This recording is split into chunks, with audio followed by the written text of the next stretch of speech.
Sevgili arkadaşlar, herkese merhabalar tekrar. Evet, konuşma dersimize kaldığımız yerden devam edeceğiz. Şimdi bakalım nerede kalmıştık? Hep beraber görelim. Evet, hatırlarsanız en son İspanya ve Çin'den birkaç kişi, iki kişi bazı konulardan bahsetmişlerdi. Visitor Information Center'larla alakalı bilgi vermişlerdi. Şimdi vocabulary ile devam edeceğiz arkadaşlar. Evet. Şimdi şunu şöyle alayım. Match the words 1 to 6 with the definitions A to F. Evet, biraz büyüteyim daha net görülsün. Evet, bir de ne var? Sites var arkadaşlar. Sites. Bu şeylerden hangisi olabilir? Ya da öncelikle hepsini bir okuyalım. Sites, attractions, advice, event, leaflet, brochure. Evet, sites hangisi olabilir? E. Places that are interesting to see and that many people visit. What can two be? Attractions. Attractions. It is the popular places to visit or activities to do. 3. Advice. Which one can it be? What do you think? It is A. When you suggest or recommend what someone should do. 4. Event. Which one can it be? Event.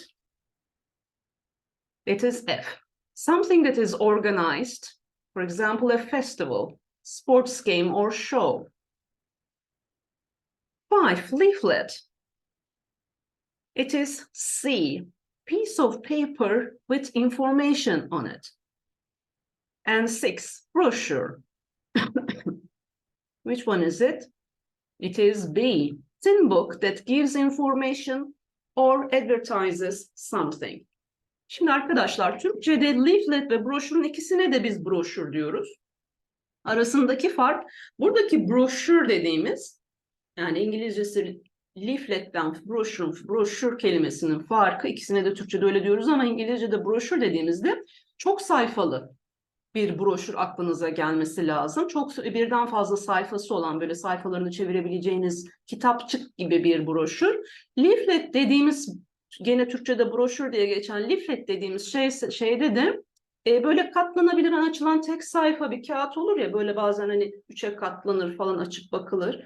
Hani sayfa sayfa değil de tek bir sayfadan oluşan broşür tipini İngilizce'de leaflet diyoruz. Evet, bunu da geçelim. Şimdi şu aşağıya bir bakalım. Exercise number 4.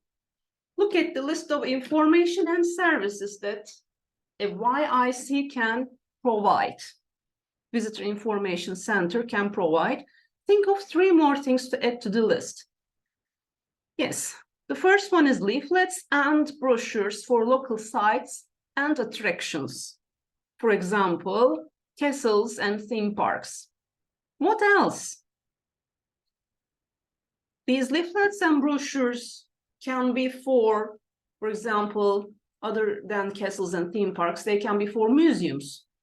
For example, art galleries, cultural heritage sites, historic sites, entertainment centers, and so on. Emergency telephone numbers, for example, police and hospital, it says. Other than police and hospital, what else can you think about emergency phone numbers? It can be for doctor, fire service, dentist, banks, embassies, right? You may need to go to your embassy in a foreign country, or consulates if it's a small place.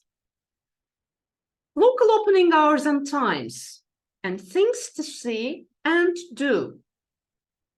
For example, shopping and eating out. What other examples can we give to local opening hours and times and things to see and do? For example, again, banks, the opening hours, closing times of banks, for example. Again, embassies and consulates. And tours, walking tours, day tours, What else? Markets, things to do, festivals, several trips, boat trips, bus trips, and so on. Okay, let's move on.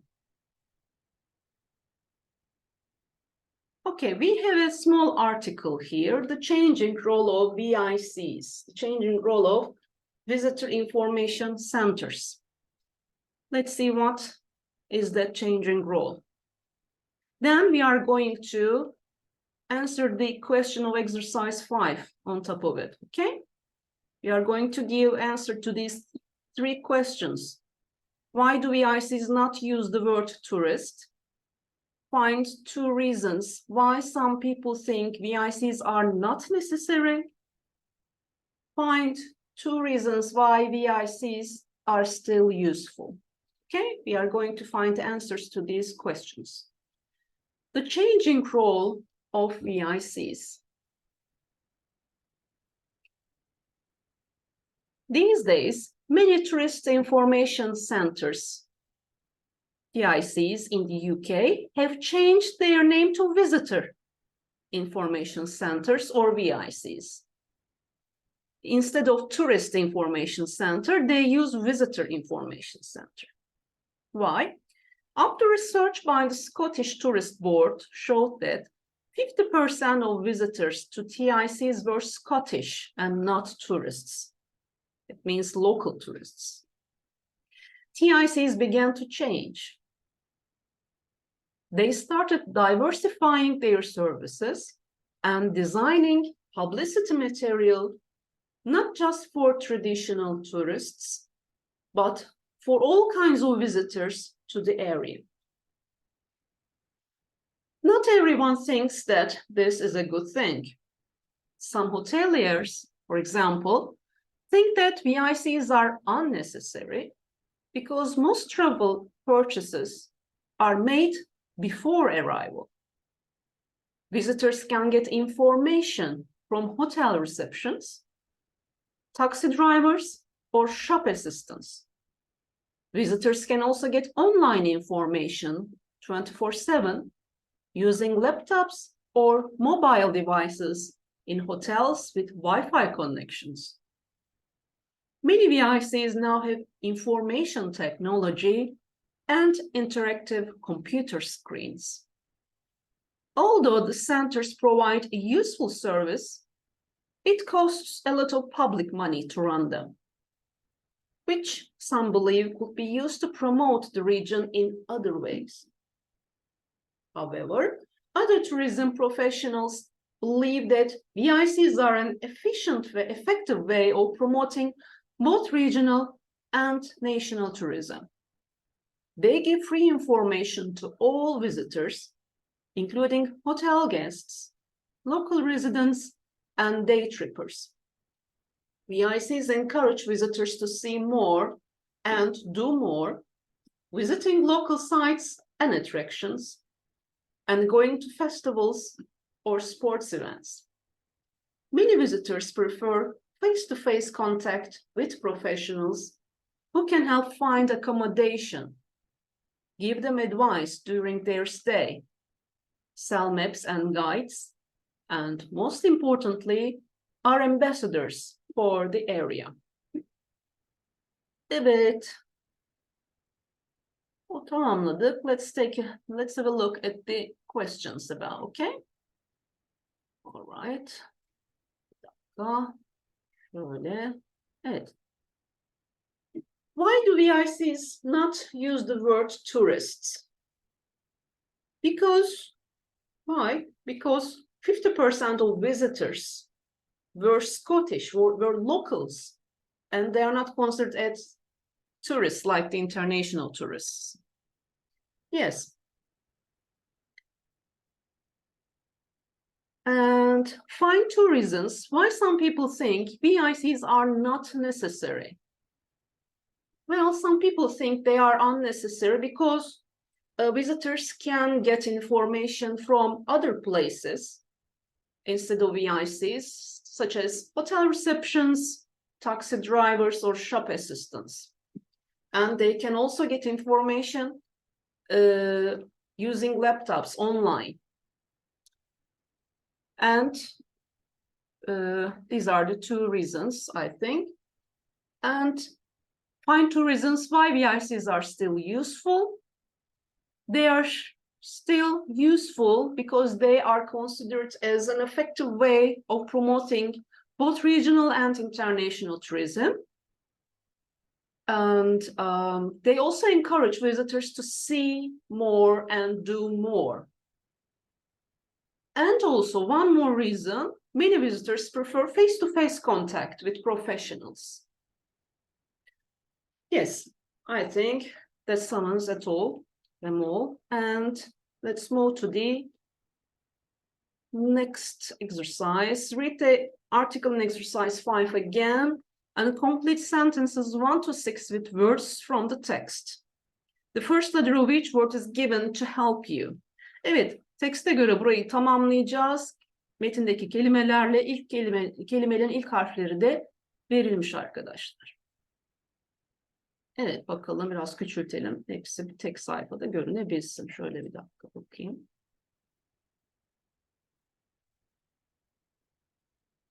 Sığdıramadım. Evet. 1. Visitor Information Centers, or VICs, are sometimes called Tourist Information Centers, TIC, in other words. 2. The function of a VIC is to what? Which word can we use from the text? Promote the local area by giving free information and free advice. Yes. 3. Many visitor centers today have digital tourist information and advanced information technology. The role of VICs is to make sure visitors see the main sites and attraction, or go to local events. Yes, local events.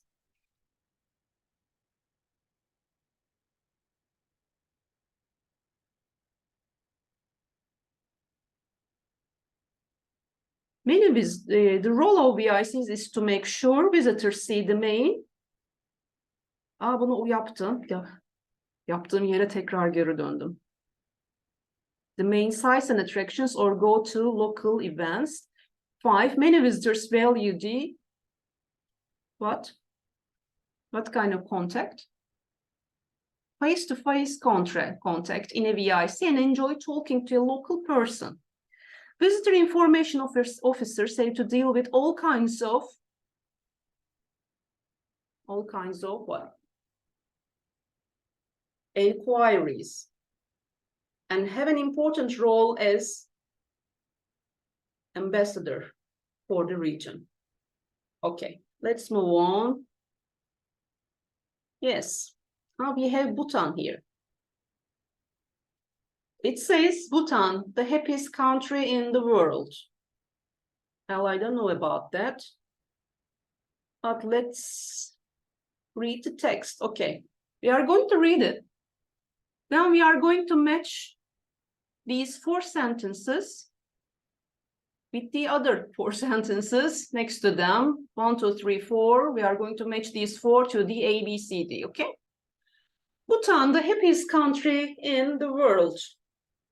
The tiny kingdom of Bhutan is a country in a remote part of the Himalayas, okay? The country has a rich heritage and is full of spectacular monasteries called dzongs, which is also the origin of the name for the Bhutanese language, Dzongkha.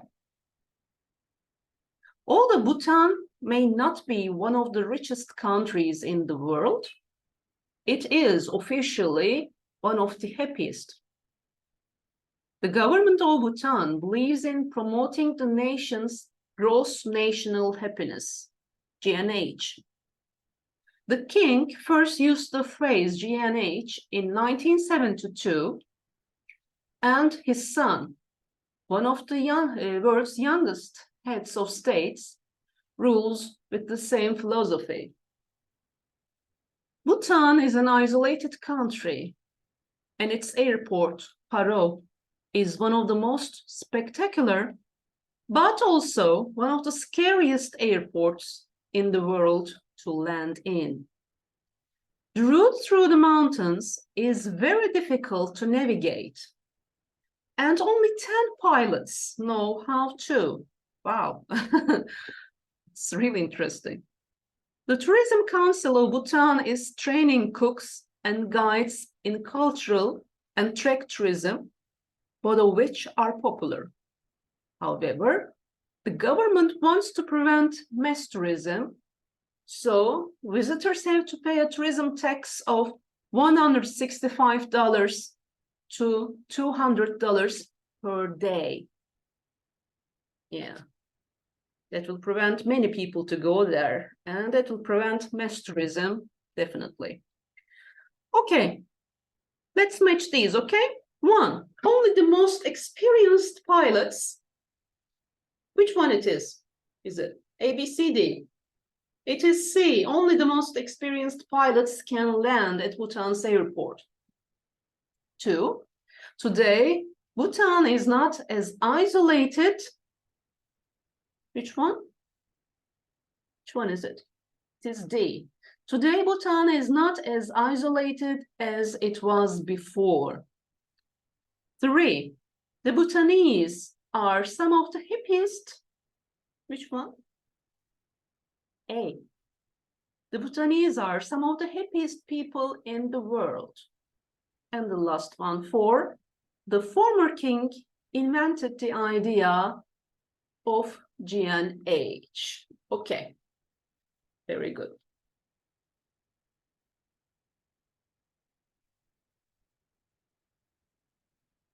We have comparative and superlative forms of adjectives as grammar here.